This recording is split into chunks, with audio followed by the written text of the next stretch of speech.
대선 최종 후보로 김문수 전 고용노동부 장관이 한동훈 전 국민의힘 대표를 꺾고 선출됐습니다. 하지만 끝나도 끝나지 않은 상황이죠. 이 대선 경선을 마무리하자마자 대선 출마를 선언한 한덕수 전 총리와의 단일화 논의가 진행되고 있습니다. 김문수 후보는 대선 후보 등록일 직전인 오는 10일 전까지 한덕수 전 총리와 단일화를 마무리하겠다고 공언했는데요. 과연 단일화가 이루어질지, 또 단일화된다면 누구에게 힘이 실릴지도 관건이죠. 이런 가운데 더불어민주당은 오늘 오후 비상의총을 열고 2심 무죄가 나온 이재명 후보 선거법 위반 사건에 대해 유죄 취지 파기환송을 결정한 조희대 대법원장에 대한 탄핵 추진 여부를 논의하기로 했습니다. 자, 급박하게 돌아가고 있는 정치권, 오늘 2부 정치토크 직진본능 직설하고 시간에 1시간 동안 집중적으로 분석해보죠. 정관용의 시사본부 5월 4일 일요일 순서 시작합니다.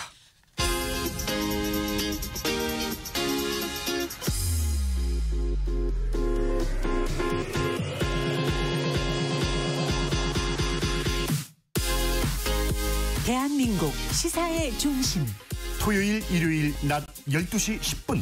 KBS 1라디오 정관용의 시사본부.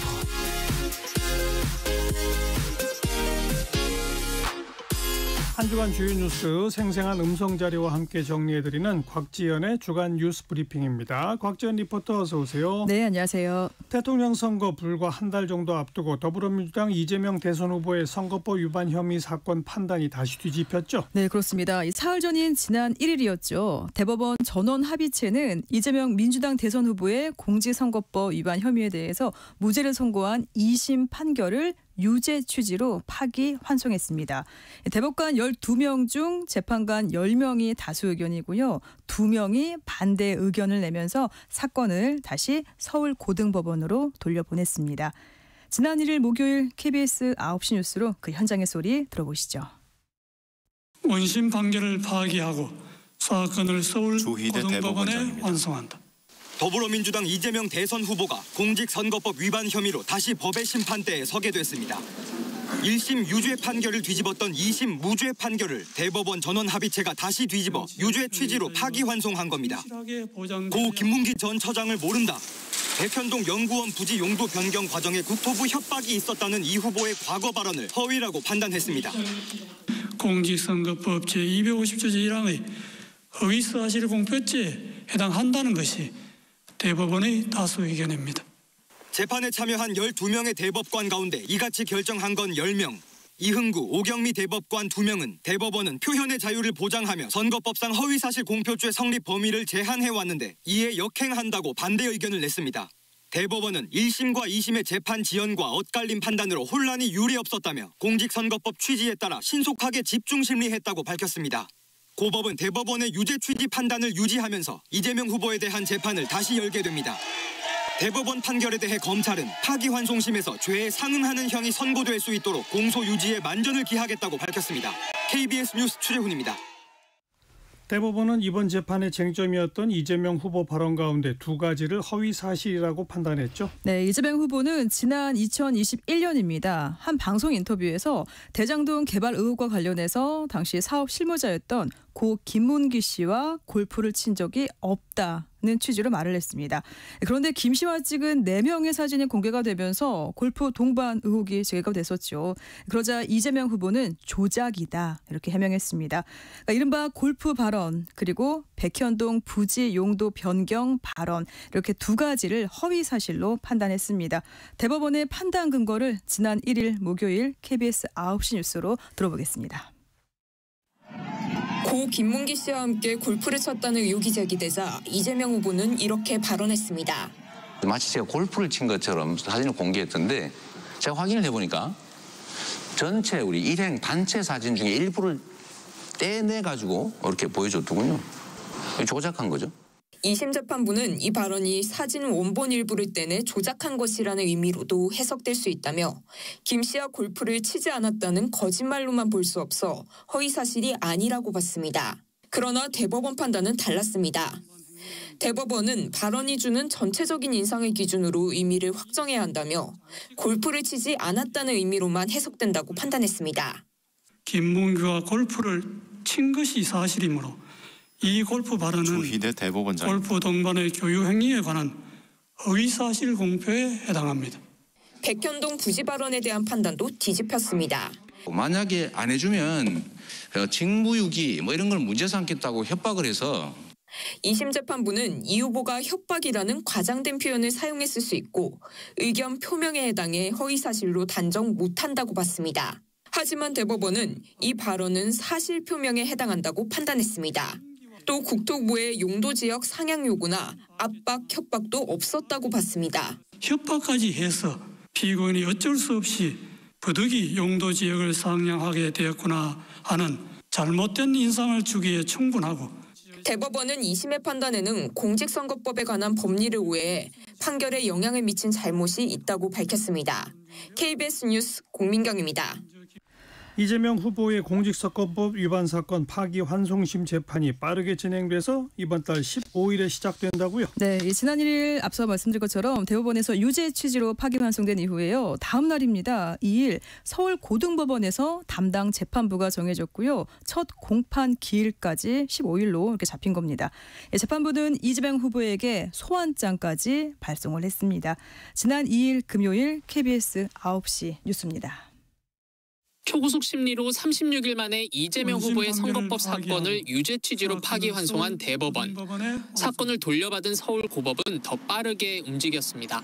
하루 만에 사건을 형사 7부에 배당하고 곧바로 첫 공판기일을 15일 오후 2시로 정했습니다. 법원은 이 후보의 피고인 소환장을 통상적인 우편으로 보내지 않고 법원 집행관이 직접 전달하는 특별 송달로 발송했습니다. 모두 하루에 진행됐습니다.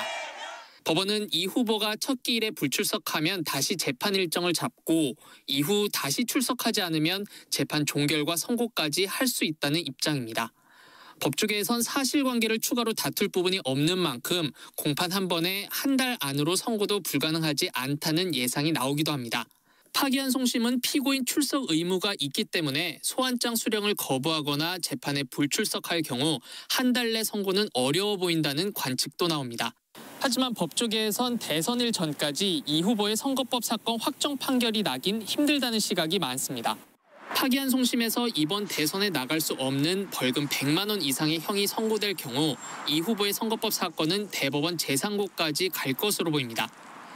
대법원의 재상고 절차는 상고장과 이유서 제출 그리고 소송 기록 전달에 최소 28일이 걸립니다. 재상고 절차까지 모두 마무리되려면 최소 2달이 소요될 것으로 예상되는 가운데 대선일까지는 이제 32일 남았습니다. KBS 뉴스 이호준입니다. 한덕수 전 국무총리가 사퇴 하루 만에 대선 출마를 공식 선언했죠? 네, 지난 목요일 대통령 권한 대행에서 물러나면서 정부를 떠난 한덕수 전 국무총리가 다음 날 국회에서 대선 출마를 선언했습니다.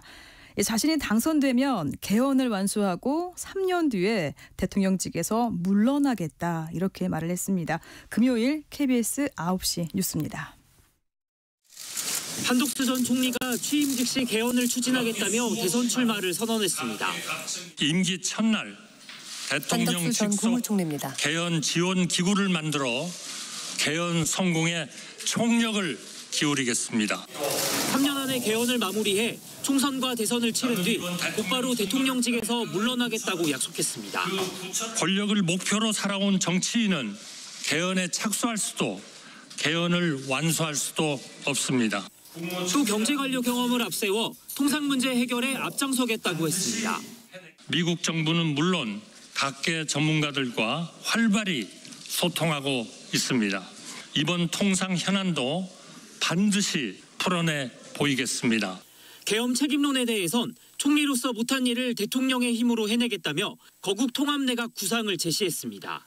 곧바로 대선 예비 후보로 등록한 뒤 첫 일정으로 오세훈 서울시장과 쪽방촌을 찾았습니다.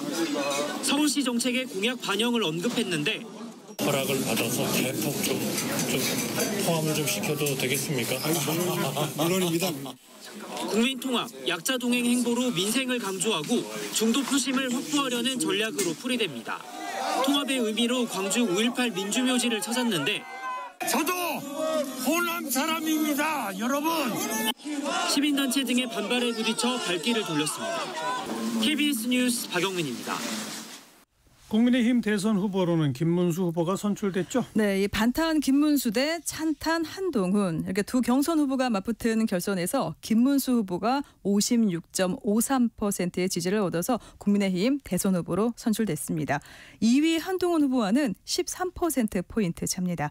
어제 토요일 KBS 9시 뉴스로 국민의힘 그 결선의 현장 그 소리 들어보시죠. 대통령 후보자로 김문수 국민의힘 선거관리위원장입니다. 치열한 경쟁 속에 3차까지 치러진 국민의힘 대선 경선. 최종 승자는 김문수 후보였습니다. 김 후보는 종합득표율 56.53%로 43.47%를 득표한 한동훈 후보를 꺾었습니다. 각각 50%씩 반영된 당심과 민심 모두 김 후보가 이겼는데 특히 당원 투표에선 한 후보와 격차를 20%포인트 이상 벌렸습니다. 김문수 후보는 민주당 의회 독재를 막아내고 반드시 승리하겠다고 밝혔습니다. 민주당 독재를 막지 김문수 국민의힘 대선 후보입니다. 자유민주주의는 붕괴되고 대한민국 미래는 캄캄합니다. 대한민국을 더욱 위대하게 바로 세우겠습니다. 청년의 꿈을 이루는 청년 대통령, 일자리 대통령이 되겠다고 강조했습니다. 이른바 찬탄, 반탄 구도 속에 최종 경선에 맞붙었던 한동훈 후보는 앞으로도 국민, 당원과 함께하겠다며 승복 의사를 밝혔습니다. 김문수 후보가 한동훈 국민의힘 전 대표입니다. 위험한 나라가 되는 것을 막아주실 것을 부탁드립니다. 선거대책위원회 인선도 바로 발표됐습니다. 권영세 비대위원장이 상임선대위원장을, 한동훈, 안철수, 나경원 등 경선 후보들이 선대위원장을 맡기로 했습니다. 이른바 반 이재명 빅텐트에 적극적인 김문수 후보가 국민의힘 최종 후보로 선출되면서 향후 단일화 논의에 속도가 붙을 전망입니다. KBS 뉴스 이윤우입니다. 김문수 후보는 수락연설에서 이재명 민주당 대선 후보의 집권을 막기 위해서라면 어떤 세력과도 손잡겠다 이런 입장을 밝혔죠. 네, 어제 이 대선 후보로 선출된 직후에요. 기자 간담회에 나선 김문수 후보는 한덕수 전 총리와의 단일화에 대한 생각을 묻자 이재명 후보를 우려하는 모든 분들과 손을 잡고 힘을 합치겠다. 그러면서도 복잡한 문제가 있을 거다 이렇게 말을 했습니다. 단일화 방식에 대해서도 답을 피했습니다. 어제 KBS 9시 뉴스 끝으로 들어보시죠. 경선 과정 내내 반 이재명 연대를 강조해온 김문수 후보. 대선 후보 확정 직후 수락 연설에서도 이재명 민주당 후보를 독재자로 표현하며 날선 발언을 쏟아냈습니다. 무차별 탄핵을 했습니다. 김문수 국민의힘 대선 후보입니다. 상권 분립을 파괴하고 있습니다.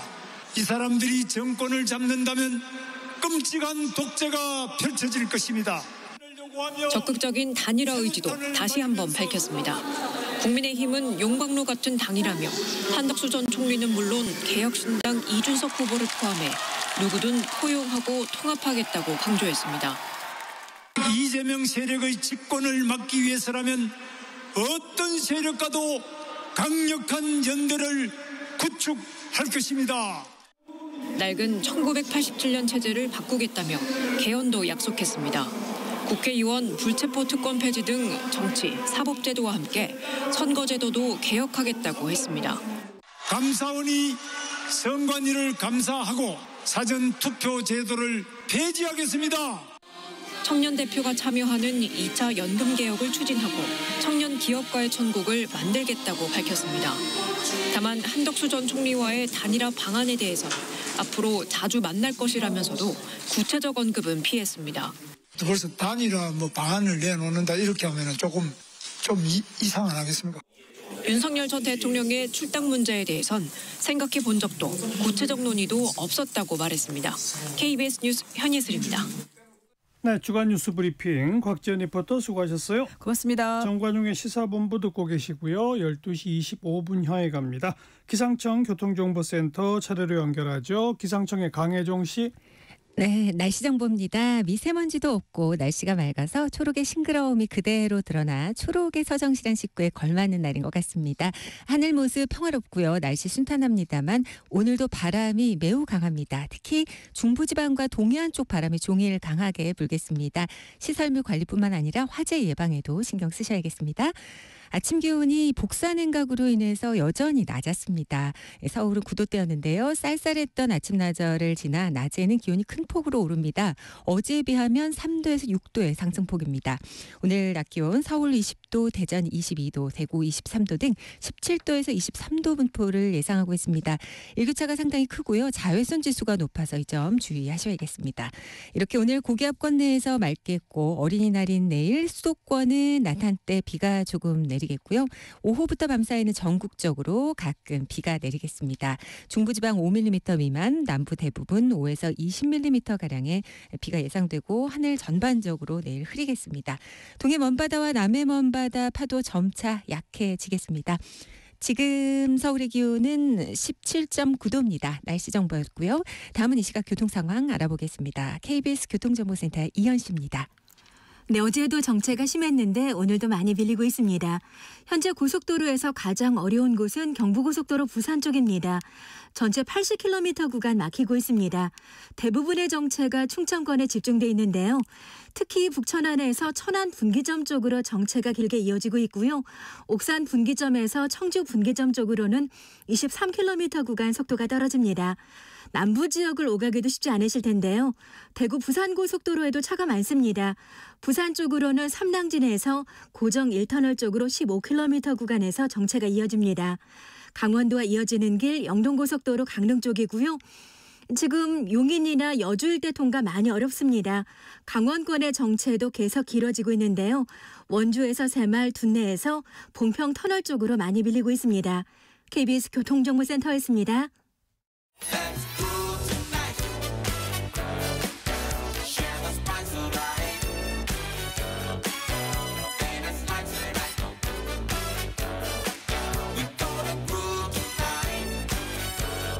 국민 MC 정관용, KBS 1라디오 정관용의 시사본부. 들어보면 달라요. 국제뉴스 정리하는 움직이는 세계입니다. 서울신문의 송현석 기자, 안녕하세요. 네, 안녕하세요. 호주에서 총선이 있었는데 트럼프 대통령 덕분에 예상 밖의 결과가 나왔다면서요? 네, 현지 시간으로 3일에 호주 총선이 있었고요. 호주 집권 노동당이 연임에 승리했습니다. 앤서니 앨버니지 총리는 21년 만에 처음으로 연임에 성공한 호주 총리가 됐고요. 노동당과 앨버니지 총리가 앨버니지 총리의 이번 총선 승리가 놀라운 이유는 불과 올해 초와 지금의 지지율 격차가 굉장히 크게 나기 때문입니다. 네. 노동당은 지난 1월까지만 해도 야당 연합 지지율이 4에서 7% 정도밖에 안 됐습니다. 2022년 집권 이후에 물가 상승이나 집값 폭등을 전혀 막지를 못해서 비난이 굉장히 컸거든요. 그런데 트럼프 대통령이 이즈음 집권하고 호주의 주요 수출품인 이 철강이나 알루미늄에 25% 관세가 부과가 됐죠. 그리고 10% 상호 관세까지 이제 부과하는 게 발표가 되면서 반 트럼프 정서가 퍼지기 시작합니다. 그러면서 상황이 급변하게 된 건데요. 예. 이런 상황에서 이제 야당에서는 트럼프 따라하기 캠페인을 했다가 또 역풍을 맞기도 했습니다. 트럼프의 마가, 그러니까 미국을 위대하게라는 캐치프레이즈를 호주를 다시 위대하게라고 바꾸어서 선거 캠페인을 하기도 하고요. 또 일론 머스크가 이끄는 미국 정부 효율부를 모방한 공약도 내세웠다가 결국 반 트럼프 바람을 맞고 지지율이 하락하면서 총선에서도 패배하게 됐습니다. 네, 이런 그 반 트럼프 여론 때문에 총선 결과가 뒤집힌 나라가 호주 하나가 아니라면서요? 네, 놀랄 정도로 호주와 결과와 과정이 판박인 나라가 있는데요. 바로 캐나다입니다. 캐나다도 이번 주에 총선이 있었는데 전임인 주스틴 트리도 총리가 속한 자유당이 마찬가지로 이번 총선 직전까지 지지율이 굉장히 낮았거든요. 이 트리도 전 총리가 물러나게 된 계기도 미국이 캐나다를 관세로 위협하고 있는데 자유당이 이걸 제대로 대응하지 못한다라는 비난이 원인 중에 하나이기도 했고요. 또 보수당도 이 진보 정책에 대한 피로감을 연이어 호소하면서 올해 1월에만 이 지지율이 45%를 이 보수당이 기록을 합니다. 당시에 트리도 전 총리가 속했던 자유당을 무려 25%포인트 격차로 앞서던 당이 바로 보수당이었어요. 그런데 자유당이 불과 석 달 만에 이 압도적인 열세를 뒤집을 수 있었던 게 바로 트럼프 덕분이었던 겁니다. 이 트럼프 대통령이 오랜 동맹인 캐나다를 이제 관세를 세게 물려서 뒤통수를 치기도 했고, 또 캐나다한테 미국의 51번째 주가 되라면서 굉장히 좀 비꼬는 발언을 많이 했죠. 이러면서 이 캐나다 국민들 사이에서도 애국심이 굉장히 자극이 됐습니다. 그래서 지난달 28일에 총선에서 승리한 사람이 마크 카니 캐나다 신임 총리인데, 이 승리 선언에서 미국과의 오랜 인연은 끝이 났다, 이렇게 선언을 하기도 했습니다. 이런 트럼프식의 일방적 보수주의가 도리어 오방국들의 반 트럼프 정치에 힘을 실어준 대표적인 사례가 이제 캐나다와 호주가 된 거고요. 이번 캐나다 총선과 관련해서 영국 BBC는 자유당 승리에는 트럼프의 공헌이 지대하다, 이렇게 평가하기도 했고, 뉴욕타임스는 트럼프의 정치 브랜드가 다른 나라의 보수주의자들에게는 독이 될 수도 있다고 평가하기도 했습니다. 그러네요. 미국의 그 트럼프 대통령은 자기 생일에 맞춰서 무슨 대규모 열병식을 한다고요? 네, 중국이나 북한, 러시아 이야기가 아니라 미국의 이야기가 맞습니다. 다음 달 14일에 이제 미국 육군 창설 250주년 기념일이 있습니다. 이때 이제 워싱턴 DC에서 대규모 군사 퍼레이드가 열릴 예정인데요. 공교롭게도 이날이 트럼프 대통령의 79번째 생일입니다. 그리고 트럼프 대통령은 대규모 군사 퍼레이드를 집권 1기 때부터 굉장히 욕심을 내는 인물이기도 했습니다. 아하. 그래서 일각에서는 이 대규모 군사 퍼레이드가 트럼프 대통령의 생일 기념이 아니냐라는 이야기까지 나오고 있는 건데요. 이 퍼레이드에는 군사 차량 약 150대, 군용기 50대, 군인 6,600명 정도가 참여할 것으로 예상이 되고 있습니다. AP통신은 트럼프 대통령이 오래전부터 군사 퍼레이드를 원해왔고, 자신의 생일과 겹치는 육군 창설 기념일에 거행하는 방안을 군과 논의한 지는 2달이 채 되지 않았다, 이렇게 전했고요. 이번 행사에는 세금 수천만 달러가 들 것으로 보인다고 예상하기도 했습니다. 트럼프가 1기 때에도 이 대규모 군사 퍼레이드를 원했다고 말씀을 드렸는데, 사실 1기 때인 2017년에도 대규모 군사 퍼레이드 개최를 추진을 한 적이 있어요. 그런데 당시에는 이제 9,200만 달러가 드는 비용이나 운영 문제 등이 논란이 되면서 무산이 됐었습니다. 참고로 워싱턴 DC 수도에서 1991년 걸프전 종식을 기념하는 군사 퍼레이드가 열린 이후에는 대규모 군사 퍼레이드는 단 한 번도 열린 적이 없습니다. 네, 그럼 미국의 관세, 이지음으로 예정돼 있던 자동차와 관련된 관세 발효가 됐죠? 네, 현지 시간으로 3일에 미국이 외국산 자동차 부품에 수익 부과하기로 했던 25% 관세가 공식적으로 발효가 됐습니다. 다만 트럼프 대통령이 미국의 완성차 생산 시설을 가진 자동차 제조업체의 부담은 줄여주겠다라면서 지난달 말이었죠. 2년간 자동차 부품에 대한 관세를 일부 완화하는 조치를 발표를 했고요. 그래서 한국 기업들은 다소 숨을 돌리긴 했는데, 자동차 부품은 대미 수출 비중이 워낙 높은 그런 품목 중에 하나이기 때문에 이 한국 기업들도 타격이 불가피할 것으로 보입니다. 한국무역협회에 따르면 한국의 자동차 부품 대미 수출 비중은 2020년 29.5%에서 지난해 36.5%까지 증가했습니다. 미국의 자동차 부품 수입 가운데 한국산의 비중은 지난해 기준으로 6.4%로 금액으로는 하나 19조 원 정도에 달합니다. 네, 이번 주에 미국하고 일본 사이에 2차 관세 협상도 있었죠? 어떤 내용들이 거론됐어요? 네, 지난 1일에 미국 워싱턴에서 열린 미일 2차 관세 협상에서 미국은 일본에게 자동차 관세는 협의 대상에 포함되지 않는다고 주장한 것으로 전해지고 있습니다. 일본은 여기에 강하게 반발하면서 자동차는 물론이고 철강과 알루미늄까지 관세 대상에서 일본을 제외해달라고 요구한 것으로 전해졌습니다. 특히 자동차 관련한 관세는 일본의 대미 수출 비중에서 30% 정도로 굉장히 크기 때문에 일본이 양보할 수 없는 그런 분야로 꼽힙니다. 협상 이후에 나온 언론 보도를 종합을 해보자면, 일본은 그동안 미국이 농산물과 자동차 교역에서 불균형을 이제 표현하면서 불만을 제기해왔던 미국산 콩이라든지 옥수수 같은 것에 대해서 이제 농산물 수입을 좀 높이고 증대시키고, 그리고 수입 자동차의 심사를 대폭 감소화하고, 또 미국 자동차 대상으로 한 안전 기준을 완화하는 것 등을 이번 협상 카드로 쓴 것으로 보입니다. 네. 농산물은 무역 확대에 속하고 자동차는 비관세 조치 재검토에 각각 연결이 되겠죠. 경제안보에서는 미국산 액화천연가스 LNG 수입을 확대하고 선박 제조 기술에 협력하고 또 반도체 첨단 기술 연계 등을 논의했을 가능성이 있다고 전해지고 있습니다. 그 논의는 했고 합의는 어느 정도 이루어졌다고 보이나요? 네, 말씀드린 부분에서 어느 정도 합의는 이제 진행을 한 것 같은데, 협상을 진행을 한 것 같은데, 이 관세 협상 테이블에 직접 올릴 의제에 대해서는 여전히 이견이 있는 것으로 보입니다. 일본은 이미 부과가 시작된 철강이나 알루미늄, 자동차 관세와 상호 관세 모두를 재검토해야 한다, 이렇게 요구하고 있는데, 미국 측은 상호 관세 추가 분에 대해서만 이 협의 대상이라고 말하고 있는데요. 참고로 미국이 일본에 부과한 상호 관세는 24%입니다. 그렇죠. 그리고 미국이 일본만 특별하게 대우하지 않겠다는 점을 반복해서 언급을 했고요. 또 상호 관세 중에서 이제 모든 나라에 일률적으로 적용된 10% 외에 추가분, 그러니까 14%만 조정이 가능하다라는 점을 미국은 일본에 통보한 것으로 알려지고 있습니다. 이런 부분에 대해서 일단 일본은 계속 협상을 해나가겠다는 입장인데요. 아까 말씀드린 것처럼 자동차 부분에서는 조금 이 입장을 이제 계속 고수하고 있습니다.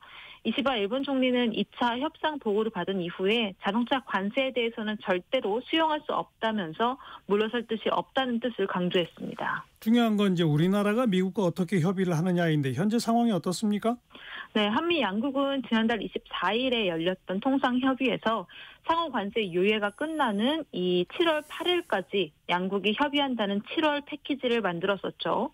일단 우리는 대선도 치러야 하고요. 인선도 새롭게 마무리가 되는 시점까지 시간을 좀 끌어보겠다는 계획인 건데 미국은 계속해서 압박을 하고 있습니다. 심지어 미 재무장관이 지난달 29일에 한국과의 협상 윤곽이 점차 드러나고 있다면서 한국이 대선인 6월 3일 이전의 협상의 틀을 마련하길 원하고 있다, 이렇게 주장을 해왔는데요. 우리 정부는 이런 게 절대 아니고 일단 대략적인 틀을 만들어 놓고 차분하게 협상을 진행할 예정이고 현재까지는 협상도 아니고 협의의 단계라고 강조하고 있습니다. 네, 이번 주가 트럼프 대통령 취임 100일 되는 날이 있었죠. 어떤 평가들이 나오고 있습니까 지금? 일단 본인은 지난 100일에 대해서 굉장히 만족하고 있습니다. 트럼프 대통령은 현지의 시사 잡지인 애틀랜틱과 인터뷰를 하면서 현재 임기에 대해서 많이 즐기고 있다고 말했고요.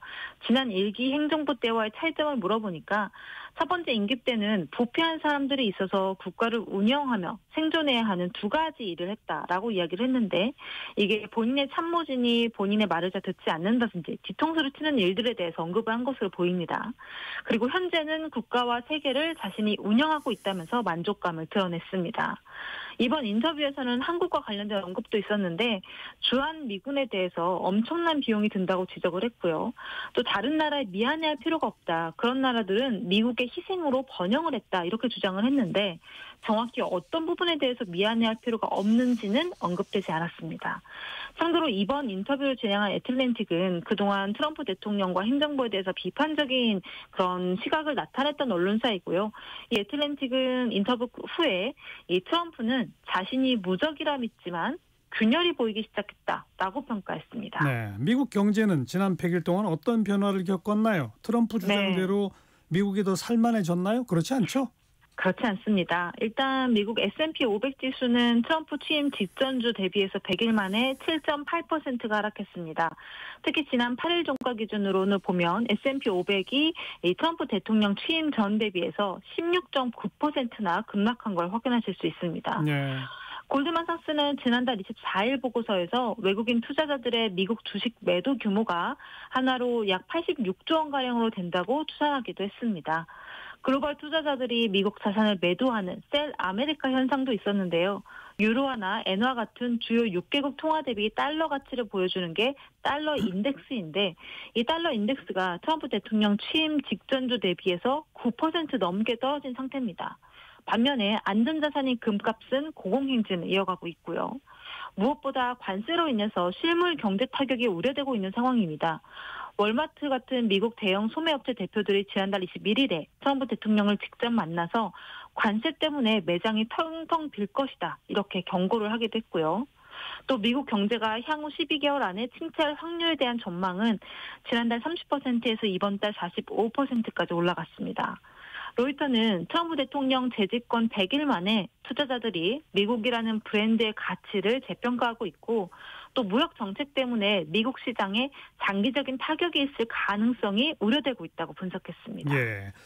또 트럼프는 뭐 행정명령을 막 쏟아냈잖아요. 그건 네. 얼마나 지금 이행이 됐나요? 네, 트럼프 대통령이 취임 100일 동안 쏟아낸 행정명령이 140건 정도 됩니다. 취임 첫날인 지난 1월 20일에만 26개를 발동했고 이후에도 거의 매일 하루에 한 건 이상의 행정명령이 있었습니다. 관세와 관련한 행정명령이 많았고 이민과 국경 문제를 해결하겠다며 내놓은 행정명령도 상당히 많았습니다. 이 행정명령을 이용해서 2021년 1월에 있었던 의회 난입 폭동 사건에 가담한 자신의 지지자들 1,500명가량을 즉시 사면하기도 했었죠. 그랬죠. 그런데 140건 정도 중에 80여 건에 대해서는 현재 소송이 제기되어 있는 상태입니다. 그리고 다른 행정명령 일부도 사법적 논란에 휩싸이면서 실효성에 대한 의문이 점점 커지고 있습니다. 그래서 트럼프 현재 지지율이 아주 나쁘죠?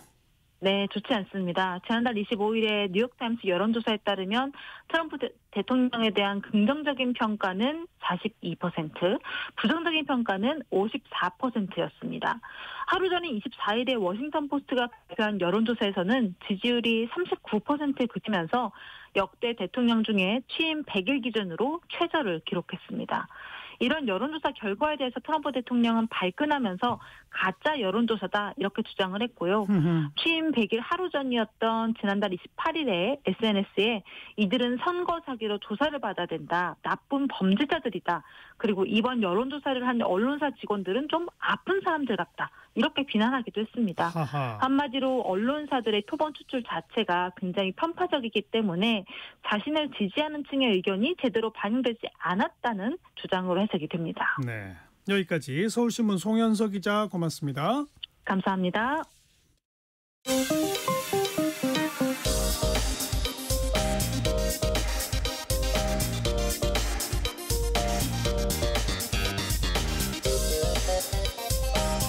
팩트체크 진짜 뉴스 정관용의 시사본부 KBS 1라디오 들어보면 압니다. 남북의 창입니다. 통일연구원의 조한범 석좌연구위원 안녕하세요. 안녕하세요. 북한이 지난달 25일 구축함 최현호를 진수했죠. 최현이 누구예요? 최룡해의 아버지입니다. 북한 이제 국회의장이죠. 우리를 치면 최고위원회의 상임위원장이고 이제 김일성의 최측근으로 알려져 있거든요. 네. 근데 김일성 주석이 1912년생인데 최현은 1907년생입니다. 그 나이가 훨씬 많죠. 그런데 이제 상당히 우직하면서 이제 김일성을 보좌했다 뭐 이런 식의 얘기가 나오는데 사실은 최현은 다른 편에서는 상당히 유능한 인물로도 평가가 되거든요. 예. 그리고 특히 이제 최현은 김정일 후계 체제 수립 때 이제 이복 동생 김평일과 이제 권력 투쟁을 했는데 그때 이제 최현이 이 원로들을 설득 압박을 해서 이제 김정일로 넘어가는 결정적인 역할을 했다는 게 이제 거의 이제 전문가들의 평가거든요. 그러니까 이제 김정은 정권으로서는 사실 최현은 은인이죠. 그렇군요. 그래서 이 최현이라는 인물이 어쨌든 4.25 항일 빨치산 창건절 4월 25일인데 뭐 본인 입으로도 그랬어요. 최현은 해군과 관계가 없지만 그러나 의미가 있으니까 여기다 이름을 붙였다 이렇게 하면서 북한 역사상 최초의 구축함급에 해당하는 네. 외형상 봤을 때는 5,000톤급이고 외형으로 봤을 때는 뭐 최첨단 우리 군이 가지고 있는 이 이순신급과 유사한 5,000톤급 외형을 가지고 있고 갖출 건 뭐 겉모습으로는 갖출 건 다 갖췄습니다. 그런데요. 겉모습은 갖췄는데 진짜 실력은 어떨까요? 뭐 순항 미사일 시험 발사도 했죠. 그 참 비상식적이죠. 왜냐하면 저 정도의 5,000톤급의 구축함 여기에 이제 대함 그다음에 대지, 대공 능력 복합적인 능력을 가진 이 저런 구축함을 만들 수 있는 나라는 세계 손꼽을 정도거든요. 예. 그런데 그런 걸 지금 뭐 사실 지난해 건조 모습이 포착이 됐는데 갑자기 진수까지 하고 또 진수한 지 2, 3일 만에 이 각종 무장을 통합은 못했습니다만은 발사하는 시험을 했거든요. 예. 그럼 구축함은 물에 띄우고 나서도 상당 기간 동안 시운전 과정을 거치고 그 다음에 이제 단계적으로 발사 시험을 하지 저렇게 뭐 하루 이틀에 다 쏴대지는 않거든요. 그러니까 흉내는 냈는데 그러나 성능은 사실 좀 우리가 무시하면 안 되지만 예. 좀 두고 봐야 된다. 그리고 네. 일부에서는 자체 동력도 없이 진수부터 있다 이런 평가까지 나오고 있는 상황이에요. 그런데 그 함상 레이더 배치가 러시아 군함하고 아주 비슷하다면서요. 또 복합 항공 무기 체계가 러시아의 뭐 판치르를 빼닮았다 이런 보도들이 있는데 이건 어떻게 보세요? 예, 뭐 일반 이제 시청자분들께서는 이제 군사 분야라 조금 생소하실 텐데 아마 전쟁 영화나 이런 군사 영화 보면 이렇게 레이더가 이렇게 돌아가는 모습이 이렇게 빙글빙글 도는 걸 기억을 하실 거예요. 그렇죠. 예. 근데 이제 그건 기계식 레이더라고 그래서 한 번 돌 때마다 돌아올 때마다 그 지점을 지나니까 사각이 많이 생기거든요. 그런데 이제 요새 쓰는 위상배열 레이더는 사면에 레이더를 배치해서 사각이 없이 360도를 실시간 감시하는 게 이제 위상배열 레이더거든요. 네.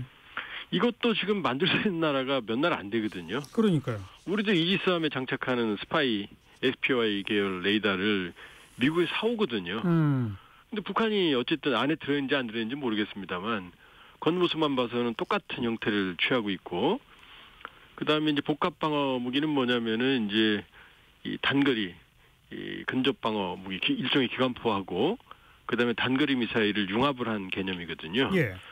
근데 이게 지금 러시아가 쓰고 있는 게 이제 판치르라고 하는 이제 기반인데 거의 거의 쌍둥이 같은 게 지금 달려 있거든요. 러시아 군사 기술이 다 넘어간 거 아닐까요? 그건 거의 100%로 보여집니다. 북한으로는 저걸 만들 능력이 없습니다. 근데 다만 이제 북한이 과연 러시아가 핵심 첨단까지 줬는지 아니면 흉내만 내게 해줬는지 그건 모릅니다만 어쨌든 지난번에 보여줬던 공중조기 경보 통제기 그것도 우리도 못 만들어서 P4 미국에서 4대 들여왔거든요. 4대 추가 들여오고 이것도 공개하고 이번에 5,000톤급 구축함도 공개하고 하는 걸 보면 확실히 러시아가 북한에게 기술을 지원하는 그건 거의 100%라고 봐도 무방한 상황이에요. 예.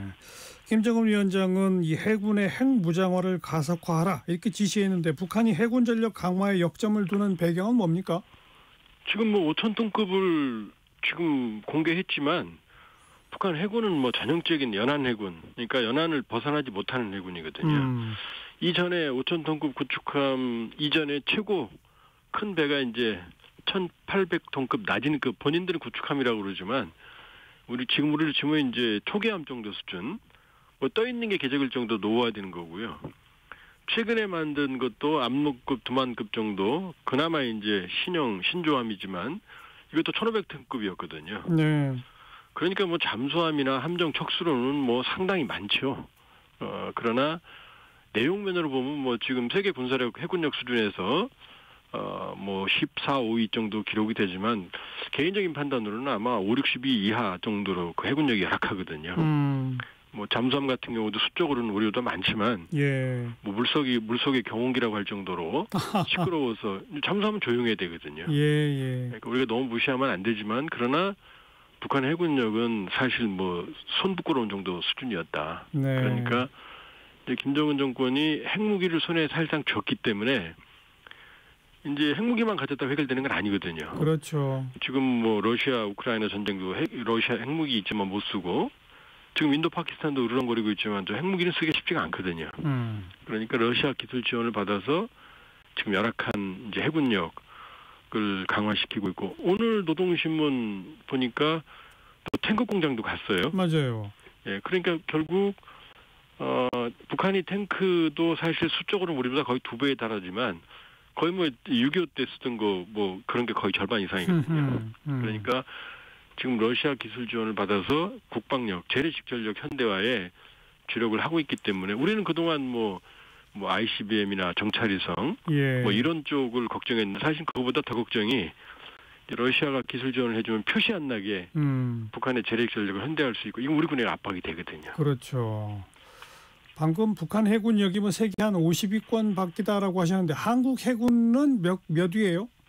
우리가 사실 우리는 아무리 잘해도 5위죠. 왜냐하면 미국, 중국, 일본, 러시아가 있으니까. 네. 유럽 같은 데 갖다 놓으면은 단연코 거의 탑에 가까울 정도고요. 남미 같은 데 갖다 놓으면은 경쟁 대상이 없죠. 그러니까 우리 국방력을 5위 정도로 보는데요. 예.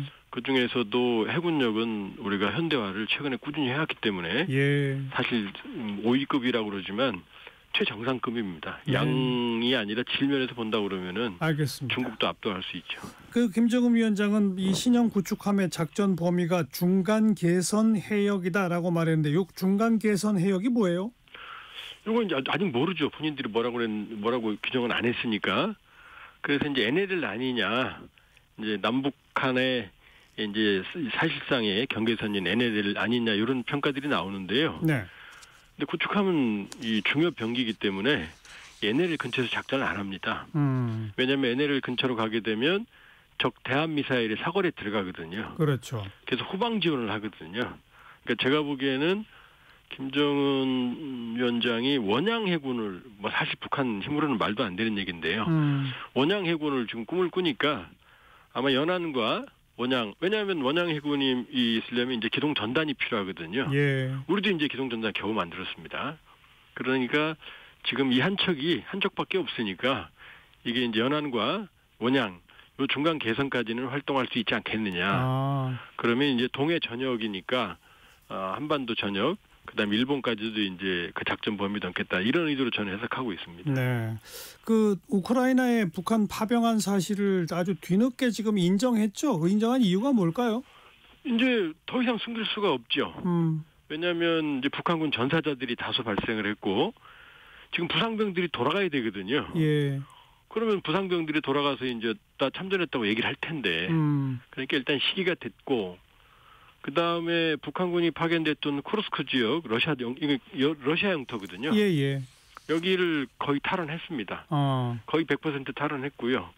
그러니까 또 휴전 협상도 진행이 되고 있고, 그러니까 때가 됐기 때문에 그 다음에 지금 전쟁이 휴전이 되든 아니면 종전이 되든 해도 이 긴장 상태 때문에 북한군 추가 파병 가능성도 있거든요. 네. 그런 상황이니까 이미 이제 때가 됐기 때문에. 양측이 공식화했다 이렇게 볼 수 있죠. 알겠습니다. 조한범 통일연구원 석좌연구위원 고맙습니다. 예, 고맙습니다. 1부 마칩니다. 조용필의 노을 듣고요. 1시 2부에 다시 오죠.